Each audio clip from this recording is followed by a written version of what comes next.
Добрый вечер, Осетия. Сегодня пятница, а значит, тяжелые рабочие будни позади. И пришло время встретить выходные вместе с любимым телеканалом. Меня зовут Лана Шавлохова, и ближайший час мы проведем в одной компании. Располагайтесь поудобнее, и мы готовы начинать.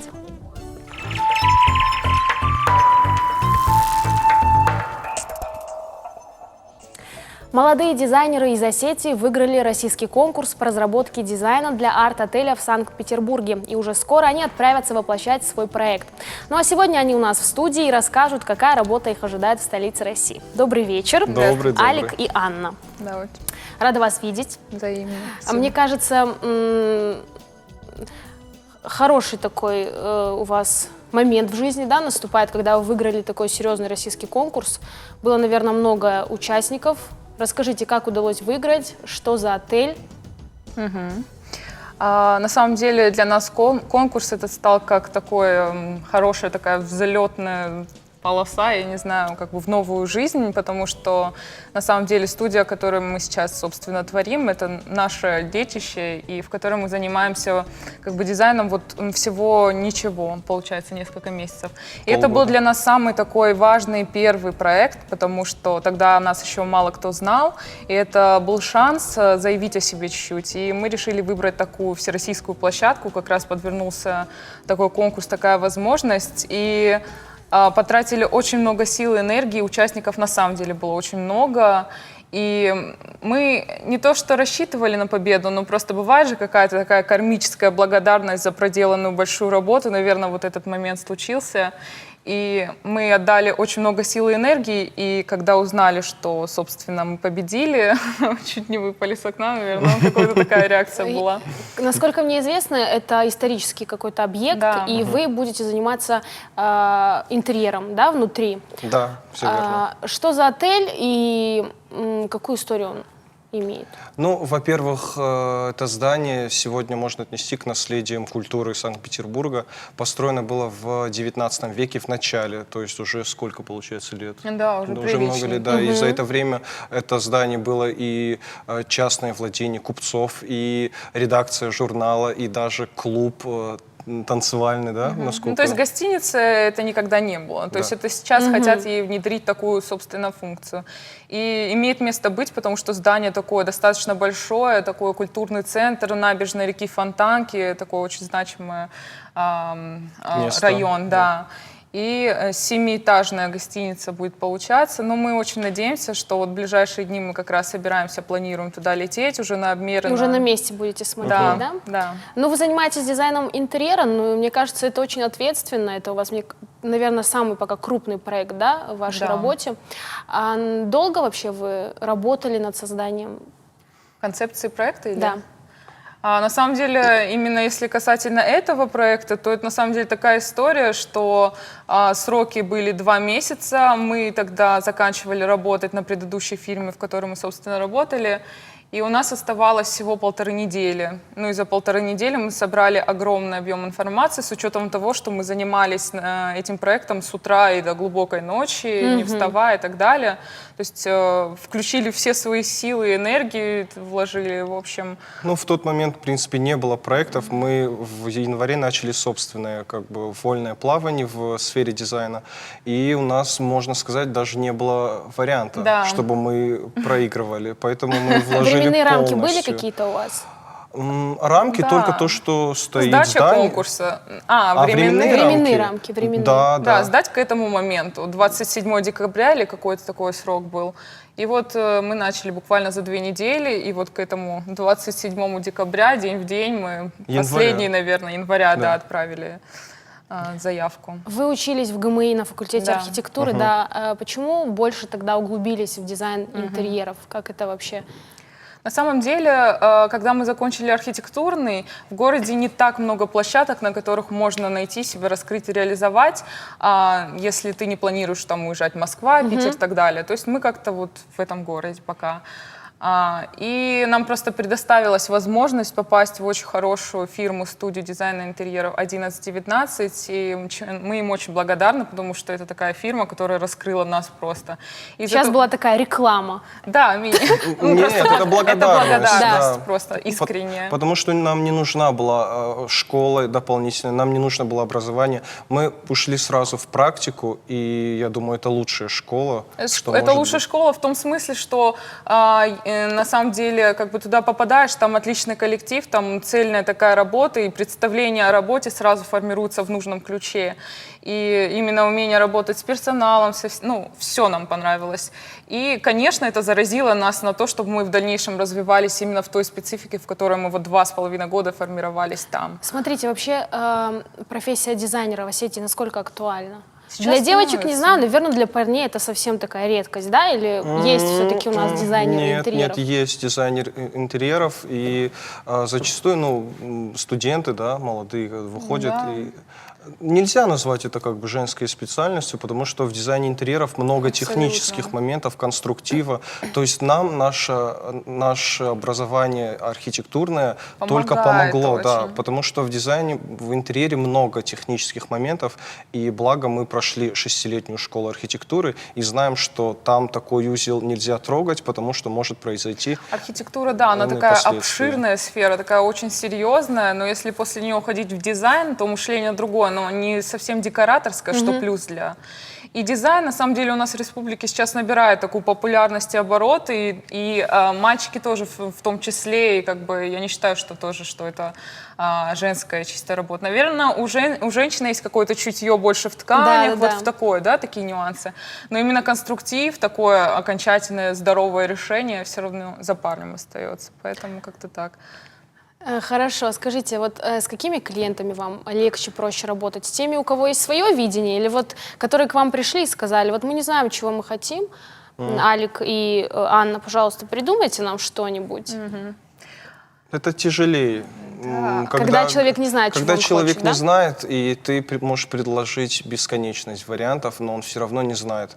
Он все равно должен как-никак чувствовать, что он хочет. Естественные материалы или меньше текстиля, больше камня. Он должен нас как бы направить, чтобы мы поняли, в какую стилистику уводить человека и его историю. Да. Когда человек приходит со своим убеждением, я хочу вот так, тебе легче понять, это твой человек или нет, и сразу либо отказаться, либо как бы работать с этим человеком, если его взгляд, направление тебе как-то близко. А что, если ваши взгляды расходятся с заказчиком? Это сложно бывает, но... Как вы убеждаете?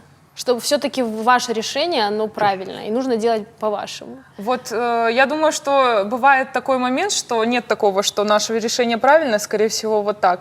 Скажу тогда профессиональный взгляд ваш. Бывает сложно. Нам вот этому надо на самом деле учиться, это большая практика, именно умение убеждать, потому что иногда ты видишь, думаешь априори вот так, и никак иначе не может быть.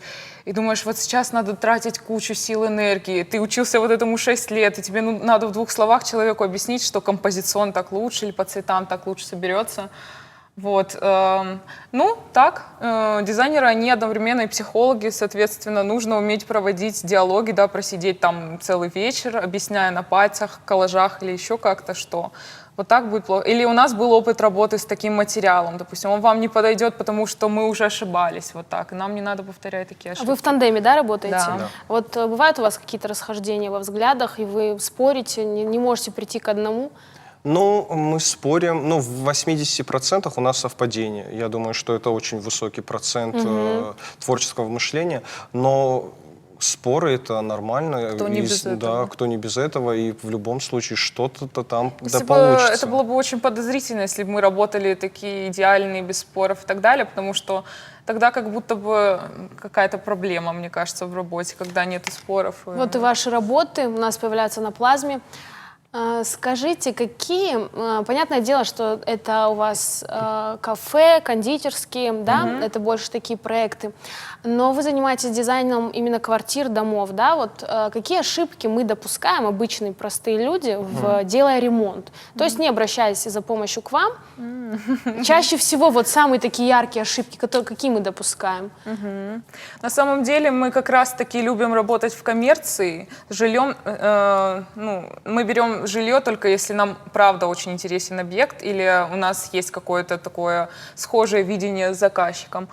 Вот. А из распространенных ошибок то, что сам, в принципе, заказчики не обращаются к дизайнеру, потому что мне кажется, что очень сложно самому создать среду, и уходит намного больше средств, денег, всего, когда на ошибках начинают переделки гипсокартона, там, перезаказать мебель и так далее, потому что, ну, мне кажется, что сложно человеку, который не варился в этой сфере, подобрать текстиль, подобрать кресло нужной формы и так далее. Но бывают моменты, когда человек реально чувствует, что он хочет что атмосферу. подходит, да? Да, но он должен слышать в первую очередь себя, а в большинстве случаев может быть, что друг или родственники перенаправят в стилистическом направлении, и может получиться просто какой-то кавардак. Вот. Поэтому, если вот вы, например, чувствуете, знаете, какой вам нужен стиль, вы должны сами идти по этой дороге, и если вам нужен только совет, то это только совет профессионала, но не совет соседей и все такое, потому что это будет разруха полная. Потому что, да, когда человек сам делает ремонт, он не знает, и у него получается какой-то сыр-бор, и обои из одного поля, да, ламинат из другого поля. Вот скажите, вот все-таки я считаю, что, наверное, услуги дизайнера нынче не такие дешевые, да? То есть вообще услуги дизайна интерьера именно в Осетии, они как бы доступны или бьет по карману? Это все относительно. То есть мы сейчас разговариваем в таком ключе. Возможно, они покажутся как бы недоступными какой-то категории людей, да, но это же на самом деле так относительно, а сколько времени, сил, эмоций и денег вы потратите, покупая не те обои, общаясь не с теми людьми по прорабной стройке, там такие моменты. Вот, мы же лишаем вот этих всех проблем, мы же прям готовый вам вариант для вашего жилья предоставляем, к примеру. И опять-таки,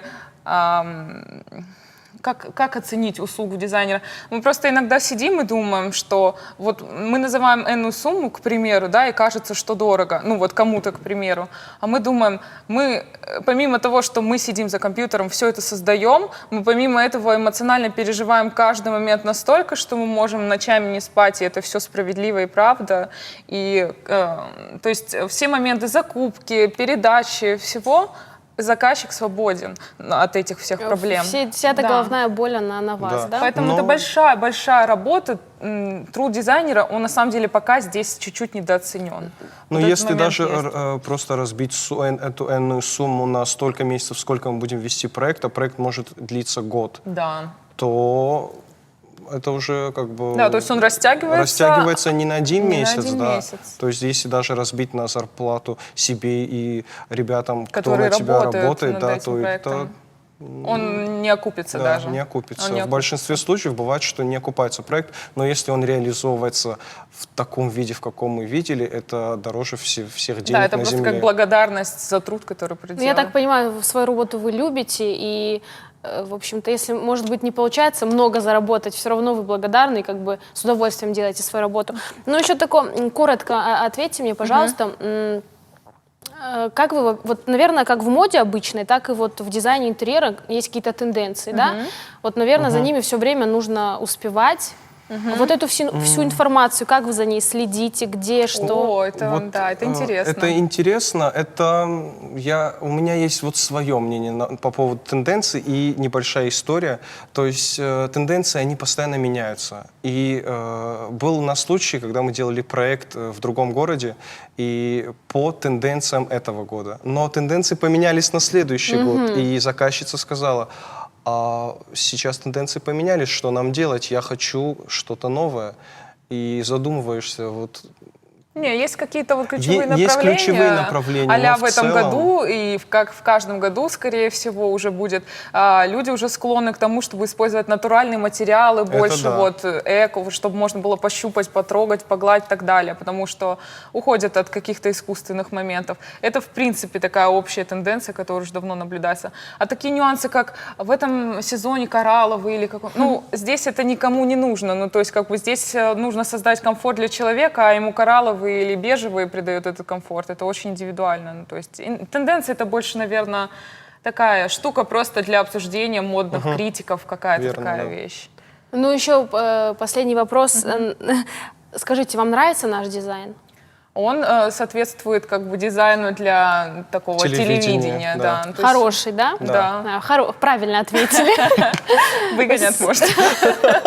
Спасибо вам большое, что пришли. Очень интересно было с вами познакомиться. Я желаю вам удачи и чтобы у вас в жизни было много таких масштабных проектов. Спасибо большое вам. Спасибо.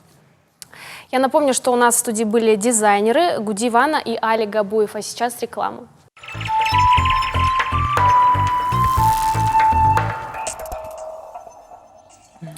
В Северной Осетии в рамках федерального проекта «Успех каждого ребенка» внедряется система персонифицированного финансирования дополнительного образования. Документ смогут получить дети в возрасте от 5 до 18 лет. Сертификат станет официальным подтверждением, что ребенок может учиться в кружках и секциях дополнительного образования за счет госбюджета. Подробнее о проекте мы поговорим с руководителем регионального модельного центра Светланой Ивановой. Добрый вечер, Светлана. Здравствуйте. В общем, все очень сложно. Расскажите нам, что и вообще представляет из себя система персонифицированного образования? Ну, это часть внедрения целевой модели дополнительного образования в целом, вернее, ее индикатор.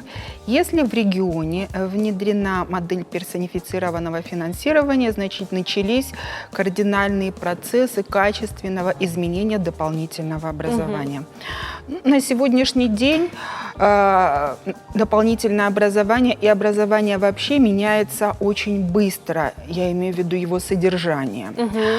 И этот механизм позволит нам увидеть, что востребовано, что действительно нужно детям и родителям, и перенаправить бюджетные средства именно в этом направлении, изъяв их из невостребованных направлений. Ну, на самом деле это создает напряжение в образовательной среде среди специалистов и является довольно действенным, эффективным механизмом для повышения качества образования. А как давно в Осетии внедряется эта система? Республика вступила в этот федеральный проект в январе 2019 года. Были выиграны федеральные субсидии вместе с другими 22 регионами Российской Федерации. На самом деле мы вступили в проект далеко не первыми, можем воспользоваться опытом других регионов. На самом деле система достаточно сложная. Но надо сказать, что в каждом регионе построена своя модель со своими особенностями. Мы надеемся, что у нас будет тоже наша модель индивидуальная, что она поможет нашим детям в первую очередь получать более качественное дополнительное образование. И надеемся на развитие. Там, где им интересно, да? Да, там, где им интересно. И самое главное, где им будет нужно для приобретения профессии в будущем. Система хорошая, новая, можно сказать, поэтому, мне кажется, многие родители и не знают, да, о том, что есть вообще такое, есть возможность. Вот как оповещают детей, как об этом узнают родители, дети, что есть такая возможность получить сертификат? На самом деле система внедряется через муниципалитеты, и каждый муниципалитет проводит несколько этапов информационной кампании именно для своих детей и для своих родителей. В основном это, конечно, будет делаться через общеобразовательные учреждения, чтобы ни один ребенок, и через учреждения дошкольного образования в том числе, потому что с 5 лет, чтобы ни один ребенок и ни один родитель не остался в неведении, потому что с сентября 2019 года без сертификата дополнительное образование в республике будет получить невозможно. Вот уже были вручены сертификаты 5 людям. Людмила Башарина вручала, министр образования. Скажите, это был, то есть сами выбрали пока что 5 людей, или они уже зарегистрировались, успели? Или чтобы об этом узнали люди, сами пока выбрали 5 и вручили? На самом деле, да, это были достойные воспитанники нашего Дворца детского творчества. Это было такое показательное вручение, чтобы все увидели, все поняли, что это действительно нужно и важно. На самом деле уже началось получение сертификатов детьми и родителями в ряде муниципалитетов республики. Это муниципалитеты Владикавказ, Ардонский район, Пригородный район, Правобережный район. В этих муниципалитетах уже идет и Иравский. Уже идет вручение сертификатов. Активно регистрируются уже, да, на сайте? Пока не очень активно, но мы надеемся, что пик кампании придется перед 1 сентября, на конец августа, когда уже... Останется мало времени, и все в этот момент решат, что нужно быстро еще успеть когда все задумаются, что 1 сентября же нужно будет куда-то вести ребенка помимо школы, и тогда я думаю, что этот процесс пойдет достаточно активно. Ну и, наверное, нужно сказать нашим телезрителям, что нужно зарегистрироваться, да, на сайте, и там выдается... В общем, расскажите сами, что я это рассказываю. Создан портал дополнительного образования специально для детей, для родителей, на котором зарегистрированы все образовательные учреждения, имеющие лицензию на реализацию дополнительных образовательных программ. Абсолютно все. Они все предоставляют родителям для ознакомления программы, по которым можно получить образование. Адрес портала 15.pfdo.ru. Там еще будет после регистрации перечень кружков и секций, да, что можно выбрать можно сразу. будет. Это очень удобно, когда все есть в одном месте, можно ознакомиться. Для каждого муниципалитета свое, все контакты абсолютно. И даже запись в кружки можно будет... Онлайн, да? Да. Вот это очень удобно, я считаю. Да. Ну, можно онлайн, а можно по старинке прийти прям с документом, да, для тех, кто не умеет, не владеет компьютером, как моя мама. Моя мама не владеет компьютером. Смотрите, эта система рассчитана на детей-инвалидов или детей с ограниченными возможностями? Конечно, в первую очередь. Более того, сама целевая модель дополнительного образования предусматривает реализацию ряд моделей, в которых будет достаточно активно использоваться и дистанционные методы образования для тех детей, которые не могут очно заниматься, которые находятся в удаленных сельских местностях. И, конечно же, для детей с ОВЗ это направление мы будем продолжать развивать, потому что на сегодняшний день недостаточное количество у нас образовательных программ специализированных. На сегодняшний день мы заключаем договор с кафедрой инклюзивного образования Северо-Остинского государственного университета. Ведется разработка программ дополнительного образования для детей с ОВЗ специалистами высокого уровня, и они будут все внедрены. Ну, пока что выбраны 3 пилотных учреждения. Это Дворец детского творчества, Дом детского творчества Алагирского района и Центр детского и технического творчества Правобережного района. И потом мы будем расширять круг точек для внедрения. Частные организации активно вступают в реестр? Дело в том, что до 2021 года муниципалитет Владикавказ будет находиться только на персонифицированном учете. Что это значит? Это значит, что этот сертификат будет использоваться только как средство учета. И поэтому все частные образовательные учреждения на территории этого муниципалитета, а в других муниципалитетах их пока нет, пока что не смогут воспользоваться бюджетным финансированием. Но у них есть время подготовиться, получить образовательную лицензию, у кого ее нет на сегодняшний день, поработать над своими программами образовательными, которые обязательно должны будут пройти сертификацию экспертами. И после этого достойно вступить в программу. На ваш взгляд, в этой системе какие есть прям самые основные плюсы? Основные плюсы – это конкуренция, которая, как известно, является двигателем прогресса. Да. Конкуренция для учреждений, конкуренция для педагогических работников, конкуренция программ. На сегодняшний день дополнительное образование формируется вокруг образовательной программы. Она выходит на первое место, даже не учреждение. Да? И то есть программа может вокруг себя объединять различные институты, учреждения, много педагогов, но если она достойна и востребована.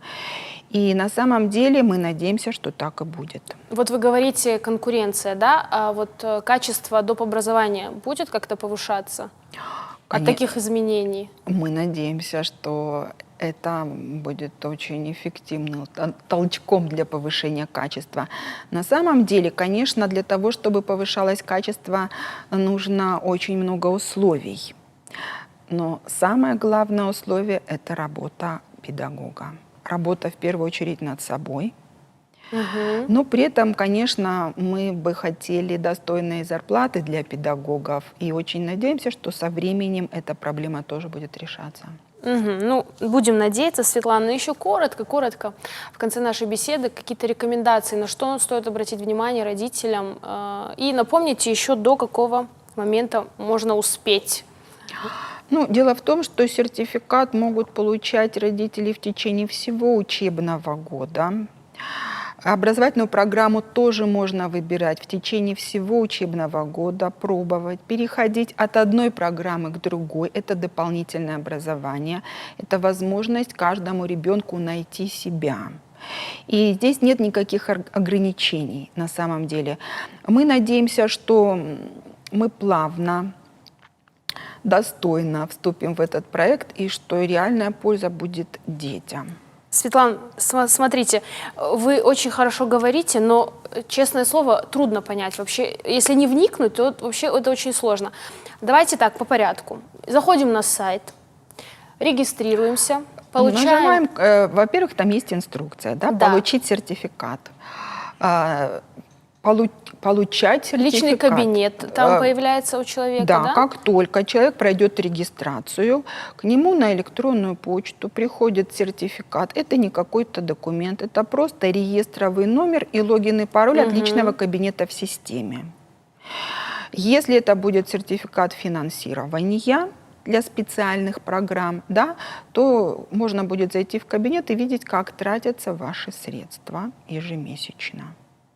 То есть финансирование сразу поступает или нужно, бывает, тоже подождать какое-то время? Финансирование поступит в тот момент, когда будет заключен договор с сертифицированной образовательной программой. Только после этого? Да, то есть нужно понимать, что у нас часть программ все равно останутся на бюджете.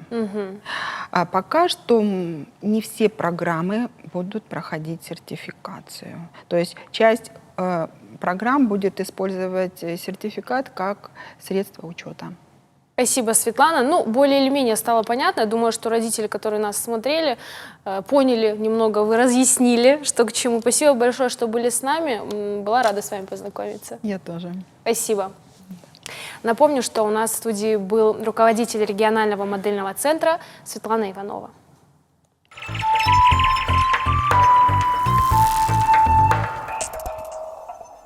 Ну а теперь настало время вспомнить самые запоминающиеся и громкие новости этой недели со всего мира. С обзором наш корреспондент Элла Бибилова. Кто и зачем запретил президенту США блокировать пользователей Твиттера? Как «Русалочка» стала предметом раздора? И как Голливуд, а с ним и весь мир, потерял молодого талантливого актера? Я Элла Бибилова, и об этом в сегодняшнем выпуске. Дональд Трамп больше не сможет блокировать пользователей на своей личной странице в Твиттере. Такое решение вынес апелляционный суд Нью-Йорка. Постановление принято на основании первой поправки к Конституции США, которая предоставляет гражданам право на свободу слова. В комментариях к новости недоумевают, как человеку с таким высоким статусом можно запретить что-либо делать, тем более с его личной страничкой в социальных сетях. Но тут уже никуда не деться. Запрет есть запрет. Судя по всему, господин Трамп теперь будет считываться в каждый негативный комментарий завязанными руками. Печальные новости снова пришли с голливудских холмов. Недавно не стало американского актера и танцора Кэмерона Мойса. Артист кончался от судорожного приступа эпилепсии. По словам инсайдеров, он долгое время боролся с болезнью и тщательно скрывал ее от общественности. Родные Кэмерона попросили прессу не беспокоить их в столь тяжелый момент. Молодому человеку пророчили большой успех. Он начал играть еще в раннем детстве. К моменту смерти он уже обладал хорошей фильмографией и сотрудничал даже с компанией Disney. Актер был молод, но обладал немалым количеством фанатов по всему миру. Все они тяжело скорбят по нему. Многие выкладывают его фотографии, видео и соболезнования близким. Экранизации мультфильмов одна за другой выходят на большой экран. Дошла очередь и до всем известной «Русалочки». Вот только радости от этого было немного, а все из-за актрисы, которая будет играть главную героиню Ариэль. На роль была утверждена молодая актриса афроамериканского происхождения Холли Бейли. По словам режиссера Роба Маршалла, именно Холли обладает всеми необходимыми качествами для удачного исполнения роли. Пока о точной дате релиза картины неизвестно, но шума вокруг экранизации уже много. В сети даже появилась петиция с протестом против такого выбора героини Ариэль. Пока ее подписали 153 человека. Даже звезды не остались в стороне. Генеральный директор Большого московского цирка Эдгар Запашный разместил эмоциональный пост по этому поводу на своей странице в Инстаграм. Сейчас запись лайкнуло больше 15 тысяч человек. Не только действия или слова могут ограничить свободу, это может сделать даже обувь. Компания Nike сняла с продаж кроссовки, посвященные Дню независимости США. На этот шаг ее подтолкнула острая критика аудитории. На обуви был изображен 13-звездочный флаг Бетси Роуз, напоминающий об эпохе рабства. Среди тех, кто выступил против коллекции, был и Колин Каперник, игрок Национальной футбольной лиги Сан-Франциско 49ers. Он является лицом Nike и выступает против проявления расизма. Так, в 2016 году в одном из матчей он отказался вставать при исполнении гимна США. Пользователям Рунета такие кроссовки тоже не особо понравились. Многие сочли их безвкусными. Как говорится, покупатель всегда прав, поэтому Nike не стали спорить.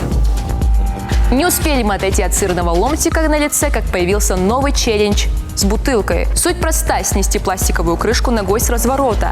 История быстро набрала популярность. В сеть выложили уже более 200 тысяч роликов. Удивительно, но в челлендже участвуют дети и даже животные. В комментариях, конечно, продолжается позитивный настрой.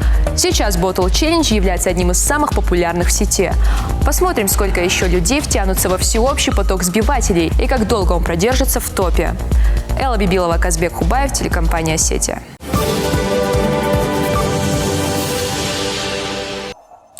В Ордонском районе кинологи помогли найти потерявшегося в лесу ребенка. Впервые четвероногие сотрудники появились в сыскном отделении полиции в 1906 году. Сейчас ежедневно около 20 тысяч преступлений раскрывается именно с помощью служебно-розыскных собак. Сегодня у нас в гостях полицейский кинолог, участвовавший в поиске пропавшего в Ордонском районе ребенка Хета Кибизов. И не один, а с Тарзаном, да? Да. Добрый вечер, Добрый Хета. вечер. Ну, начнем, наверное, с того, что, правда, как это было, как нашли ребенка. Я знаю, что вы в этот день не работали, да, вас вызвали. Как Да, это я было? нахожусь в отпуске, и где-то вечером в 7:30 мне поступил звонок с дежурной части, то, что в Красногорье пропал ребенок.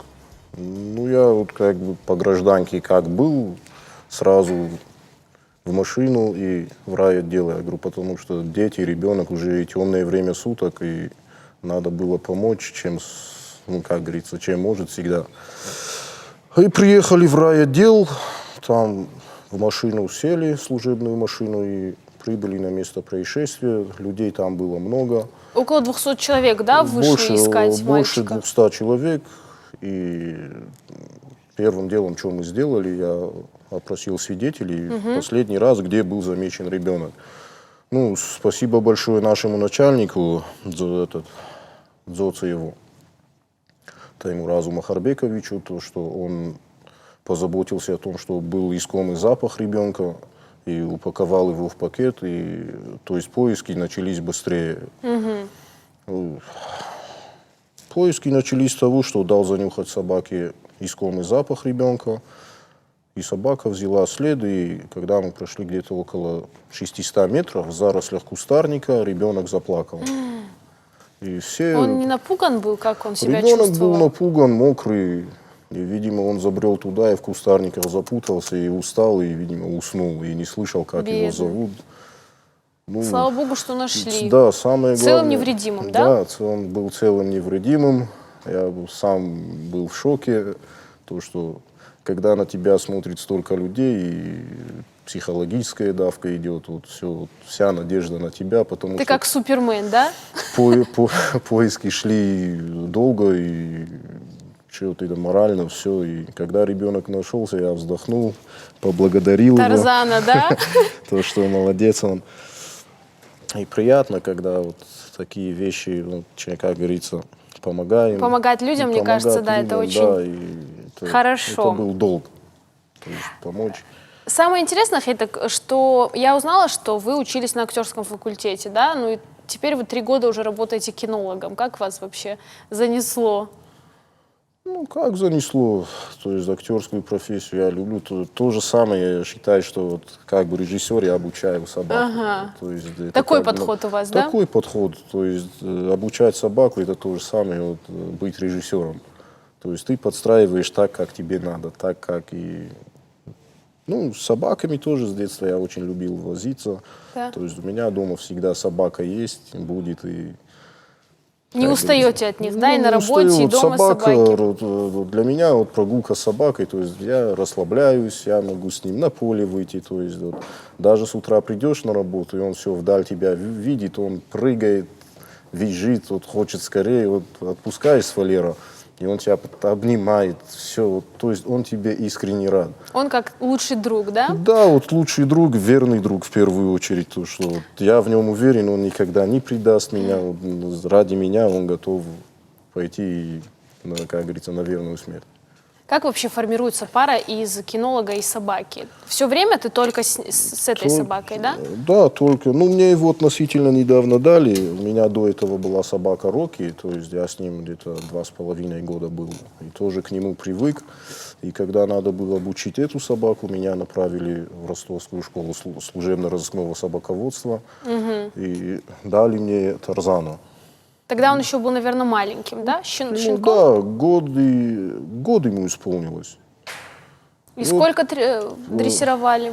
4,5 месяца я находился там, но перед этим я думал, все, вот, мы никак общий язык не могли найти, и нервы, и этот не хочет, и я порой не хочу, но как-то что-то, ну, нашли общий язык, и сейчас... Нормально, но, да? чтобы от Рокки оторваться, вот, все равно первый месяц я скучал по Рокки сильно, то есть... В общем, Рокки ушел на пенсию, да? Не ушел, его передали другому кинологу, моему напарнику, а этого дали мне на обучение. И, ну. А вот когда, в какой момент у собаки уже не могут с вами работать, ну, то есть они же потом в какой-то момент их заменяют, да? А с этими собаками что потом бывает?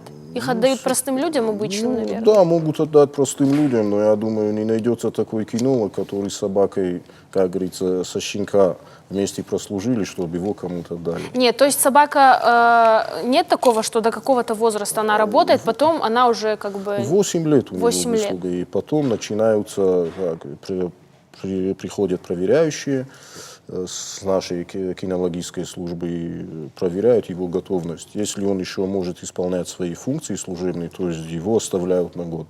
А когда он уже не справляется, то его уже списывают. И кинолог забирает себе. Себе, никому не отдам. Ну, конечно, не отдам. Смотрите, вот вы говорили, что 4,5 месяца дрессировали вот Тарзана. С чего вообще самое вот интересное в дрессировке что?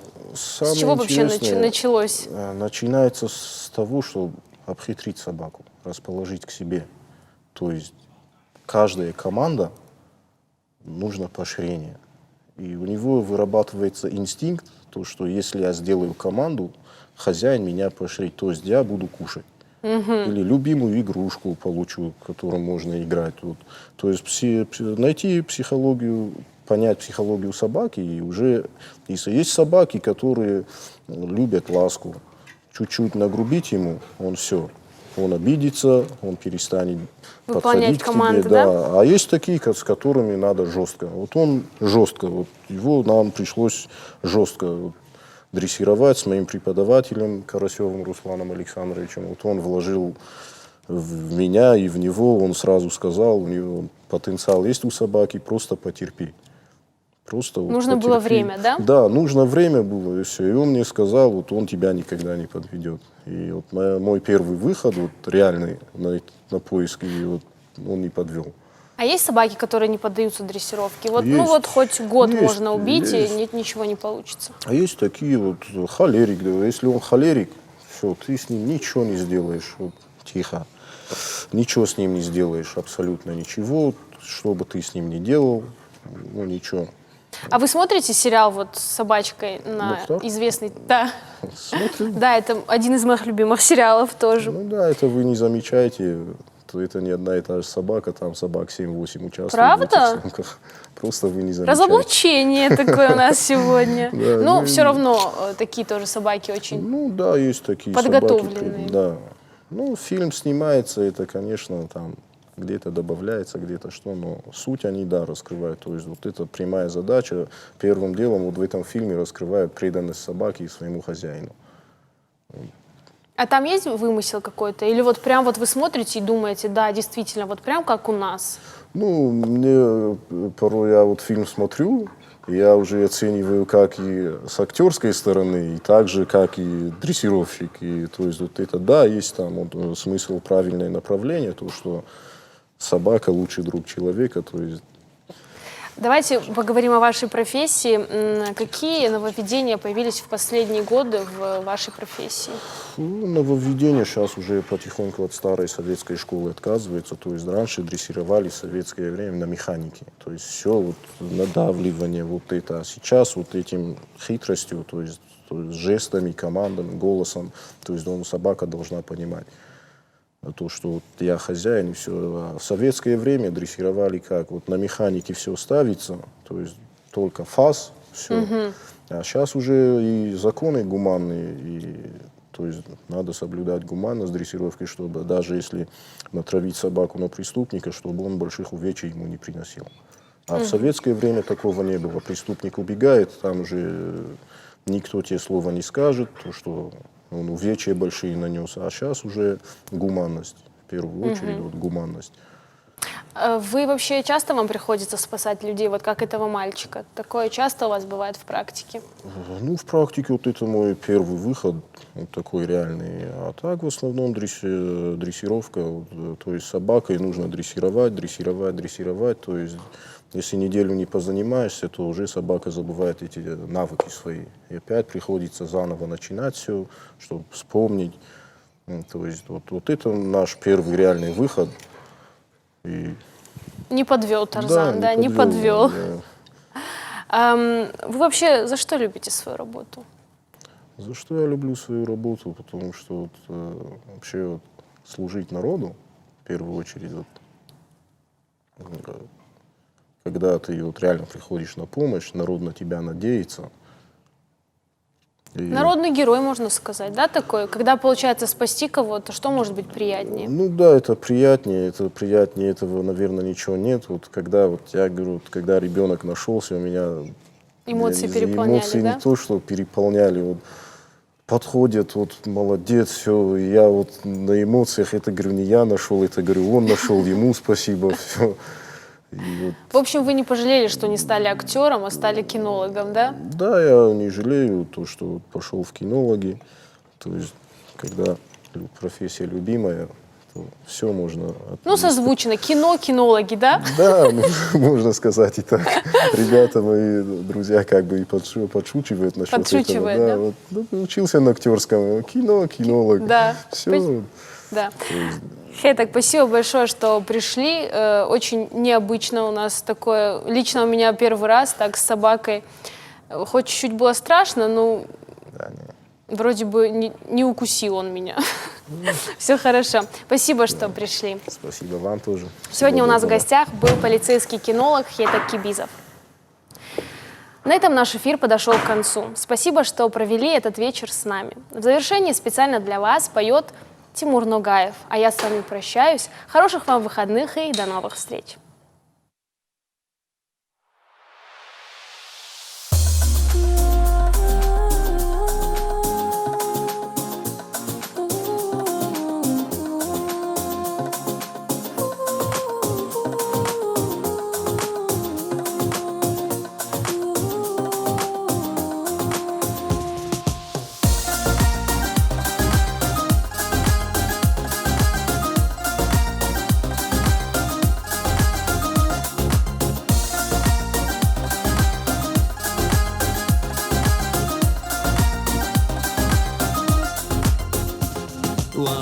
взгляд ловлю твою улыбку, твой голос опьяняет без вина. Я словно околдованный тобою, я знаю, что такая ты одна. Я словно околдованный тобою, я знаю, что такая ты одна. А ты единственная сердцу дорогая, а для тебя я все отдам, моя родная. А без тебя мне даже неба не хватает. Я так люблю тебя, ты будь со мной, родная. Ты словно лучик солнца золотого, ты словно капля летнего дождя. Твой образ в моем сердце нарисован, ты знаешь, не могу я без тебя. Твой образ в моем сердце нарисован, ты знаешь, не могу я без тебя. А ты единственная сердцу дорогая, а для тебя я все отдам, моя родная. А без тебя мне даже неба не хватает. Я так люблю тебя, ты будь со мной, родная.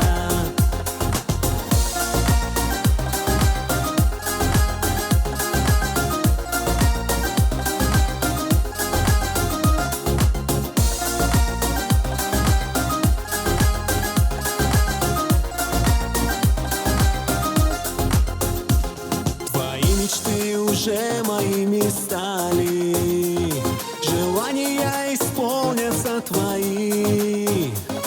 Весь мир я подарить не обещаю, но что захочешь, будет все твоим. Весь мир я подарить не обещаю, но что захочешь, будет все твоим. А ты единственная сердцу дорогая, а для тебя я все отдам, моя родная. А без тебя мне даже неба не хватает. Я так люблю тебя, ты будь со мной,